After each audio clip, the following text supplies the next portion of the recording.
It is easy to get bogged down in all sorts of different complex photography techniques and rules. So in this video I want to make a few different points that you can follow to make your photography much easier. When we start out in photography, we have a tendency to sit and drool over all this amazing professional gear.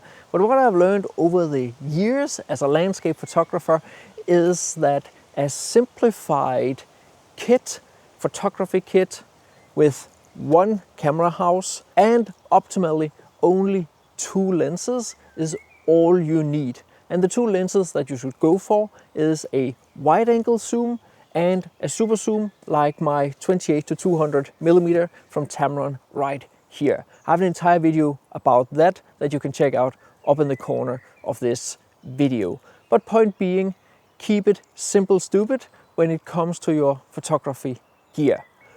If you figure out that there's something very specific that you want to do that you cannot do with these 2 types of lenses, like let's say some advanced astro landscape photography, then you can go out and invest in a lens that can help you achieve an astro landscape photography photo. So if you followed my channel for a while, you know that I don't always use a tripod. Think of a tripod as a tool that you can use to get a certain result. So if you want to blend several exposures like an HDR photo, auto exposure bracketing, or if you want to focus stack your photos, or again, if you want to make a long exposure, all examples where you do not want the camera to move while you're exposing or between exposures.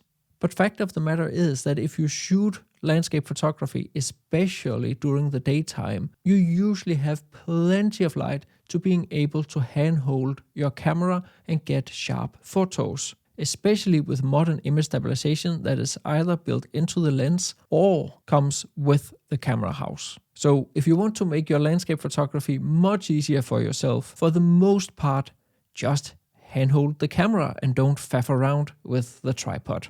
Now, one piece of gear that I think all landscape photographers swear by is a so-called L bracket. So it's called an L bracket because it is formed like an L. So this specific L bracket I have here is the one from SmallRig that is specifically designed for the Sony a7R5. I generally recommend that you do not get an L bracket that has this area here. It just needs to be like one solid piece of iron right there. But point being is I find it much easier to just unlock the tripod. I need to swing it around like this and now I can shoot vertical rather than having to start from here. And then, oops, I need to find the hole and then I need to rotate the tripod and put it down like this and then rotate it again. And yes, it's not that it can't be done. It's just that it's just a little bit more faff. So definitely an L bracket is something that is very useful for us landscape photographers. So in landscape photography, we have this saying called F8 and be there. And it implies that you should not overthink your settings. It is much more important that you are at the right place at the right time. Now, I personally would probably say F13 and be there because I like to have everything in focus from front to back for the most part. But the point being, do not overthink your settings. F13 or F11 and be there is much more important. That said, as a photographer, the first thing you ought to learn is of course the exposure triangle. Once you know how the exposure factors work together, from there you can expose every scene perfectly. So to help yourself the most, learn the exposure triangle. Now, speaking of settings, there's a camera mode that I would highly encourage you to learn as a landscape photographer, and that's Aperture priority. I would always say that it's a good idea to learn the exposure triangle and learn to shoot in fully manual, but using Aperture priority, once I learned that, it made everything so much easier. In certain circumstances, you do want to shoot in full manual and lock down your settings, but Aperture priority for 90% of my landscape photography is a great setting. So the benefit of aperture priority is that you start thinking in exposure over settings. So as you can see, I have a scene right here, in no way, shape or form an award-winning scene, but point being is that when we shoot landscape photography, we generally want to lock down our aperture, and we generally also want to lock down our ISO. That means we only have our shutter speed left that we can change. So in this case right here, I have an aperture of f13, ISO 100, and that gives me, in this forest, a shutter speed of 1 second, which is fine as long as it's not windy. And instead of thinking in settings, I use my exposure compensation wheel up here to simply just change my exposure. So right now I'm turning down the exposure. You can see the picture gets darker, or I can bring it up and the picture gets brighter. So in that way, when we know that we generally want to photograph in f13 or f11 to get everything in focus from front to back, then whatever scene that we start the camera in, it will just find the optimal shutter speed relative to your exposure setting. So if you put your exposure setting right in the middle, then it will just expose for that. Of course, you always need to be careful of your highlights and so forth, but aperture priority, in my humble opinion, makes everything much easier. So I recently made a poll on my Instagram and asked you all what is your biggest challenge when it comes to landscape photography. And again, the vast majority of you said it is composition. So the easiest way to approach composition is again to keep it simple. And you can do so by using the grid lines in your cameras. So it is important for me to say that the rule of thirds is not the end of your compositional learning journey. It's only the start. But what you can do here is that at the very least on a Sony camera, you need to find grid line display and then put it on. And as you can see here, I now have a grid that is called the rule of thirds. And if we go back to this scene here, the idea of the rule of thirds is simply just that whatever subject you have, let's say it's this fallen over trunk and the foreground tree just behind the trunk right there, they should just follow these grids. Another way to use the rule of thirds is to make sure that your horizon line is following one of the horizontal lines. If you want to put more emphasis on the foreground, you simply just put in more foreground and put the horizon line on the upper. Or if you want to put more emphasis on the sky, you put the horizon on the lower line. And when it comes to whatever subject you're photographing, you can either put it along the vertical lines, or if it's a smaller subject, you can put it on the intersection points, and from there decide whether you want to include more sky or more of the ground. If you want to learn much more about composition, be sure to get my ebooks on exactly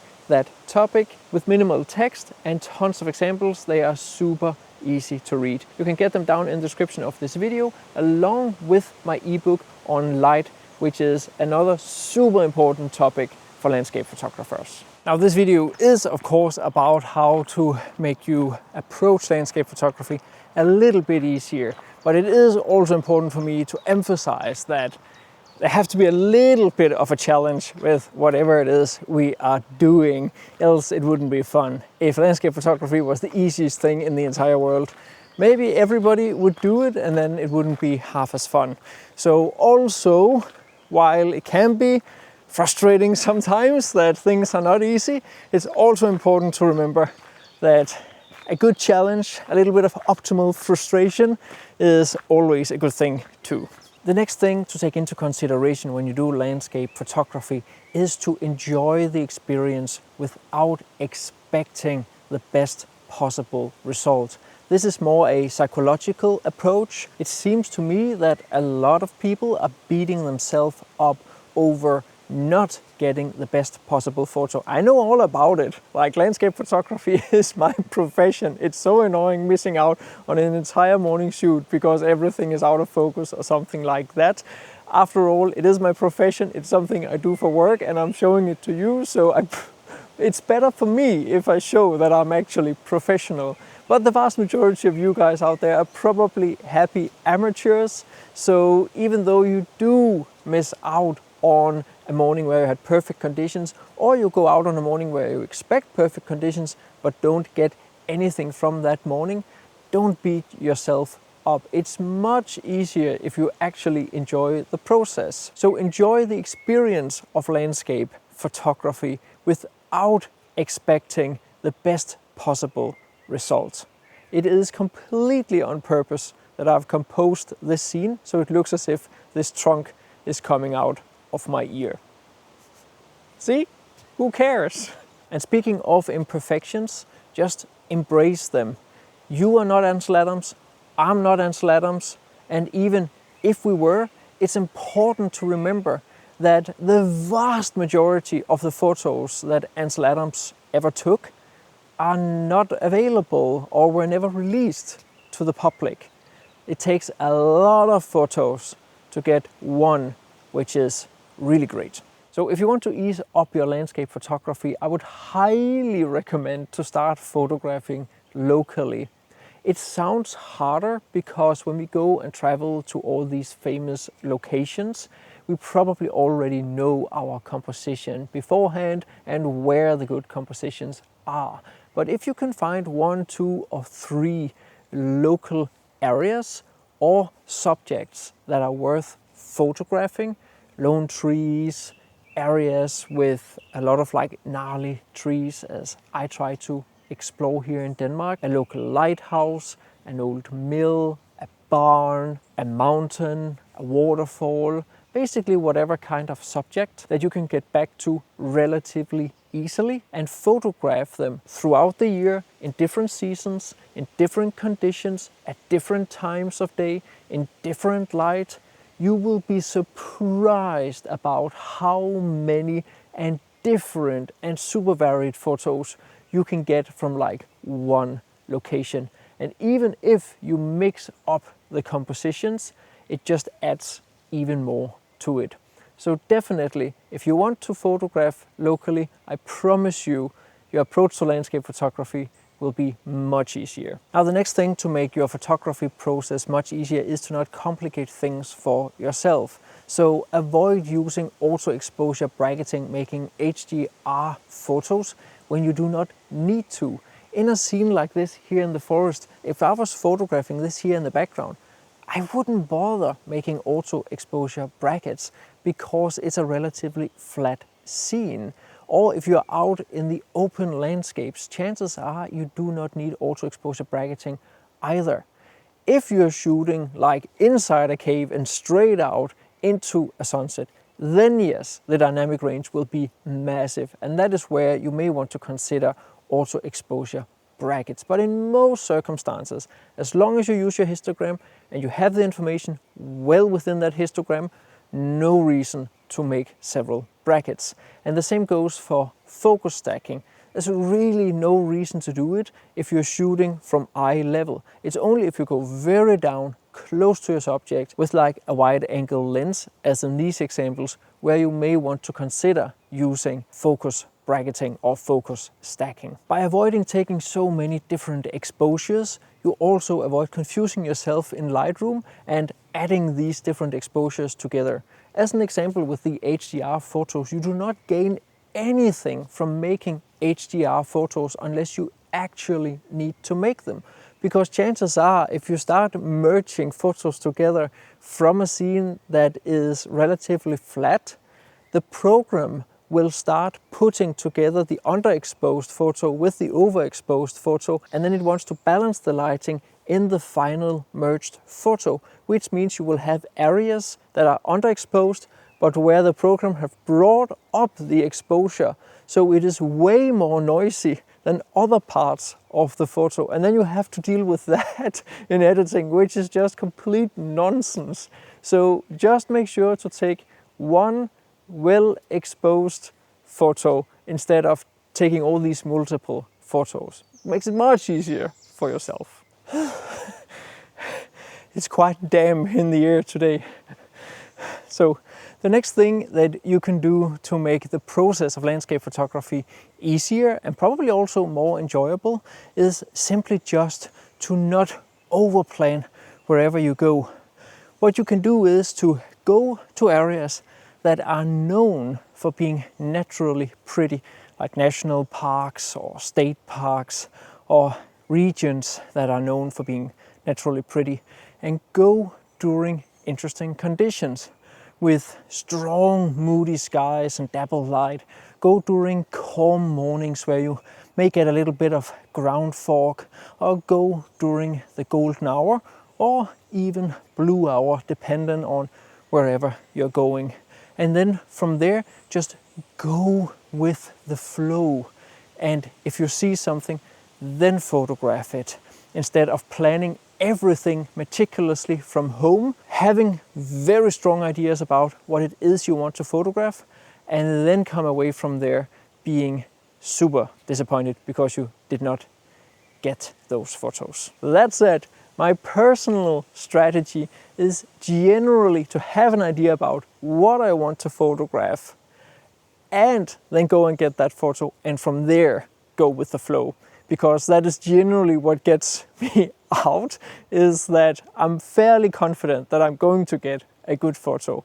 But I usually also get a whole lot of other interesting photos at the same time. Now, editing is also a thing that a lot of people seem to struggle with. And editing does not have to be super complicated. You can still keep it simple. So generally just go in, add a little bit of contrast to compensate for the flatness of your raw photos. Maybe bring down the highlights a little bit, but absolutely make sure that you do not completely destroy your shadows and bring them all the way up so your shadows are brighter than your highlights. That makes no sense. Remember to just keep it simple again with the editing. Bit of contrast, maybe bring down the highlights so you don't blow the sky, and then that's probably it. If you have photographed a scene that is naturally beauty when you are out in the field, chances are you probably don't need to do a whole lot in processing to get to a place where the photo looks good. I personally am a perfectionist when it comes to my editing, which is why that even with a relatively simple photo that I probably don't need to do a whole lot with for most people to think it is really great and finished, I always do much more than is probably needed. But yeah, again, I'm a perfectionist. If you want to learn how I edit my photos, you can get my big Photoshop for Landscape Photographers post-processing course down in the description of the video. I made sure that the course is easy for beginners to get started as I'm introducing you to the programs. Photoshop can be very overwhelming to people to begin with, so I'm simply just going through the different tools and different functions that you will need as a landscape photographer, and then I show you all the different editing techniques that I use to get my photos.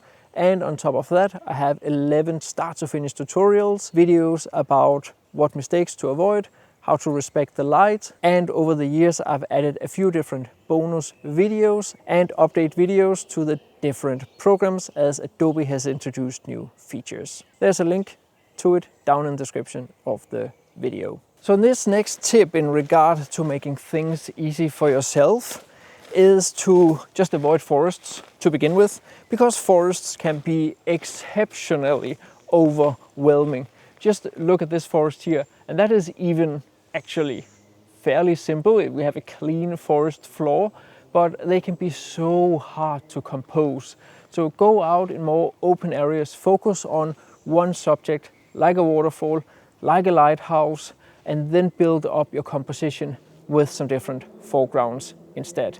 It's much easier approach to begin with as a landscape photographer than trying to tame the most complex scenes imaginable, which are forests without fog. And finally, just get out and actually photograph. Take some photographs. The more you do it, the more experience you get and the easier it gets. You can even go out and train with a purpose, like today I want to go out and purposely try and take an HDR image, see what happens. Or today I want to go out and specifically train how to focus stack an image, and go out and photograph with intent so that when you are in the situation and you need to use that technique, then it comes easy to you. So go out, get some experience, and then I promise you it will get easier over time. So I've covered a little bit about gear, a little bit about techniques, a little bit about some mental states to be in to approach landscape photography a little bit easier. Is there something I've forgotten? What do you do to make landscape photography easier for yourself? Let me know down in the comments. I'm sure a lot of you will benefit highly from reading each other's tips. If you haven't seen my video where I photograph a beautiful yellow lighthouse during sunset, during a Danish summer night and during sunrise, be sure to check it out right here. It was a real passion project of mine and I thoroughly enjoyed making it. Check it out right here.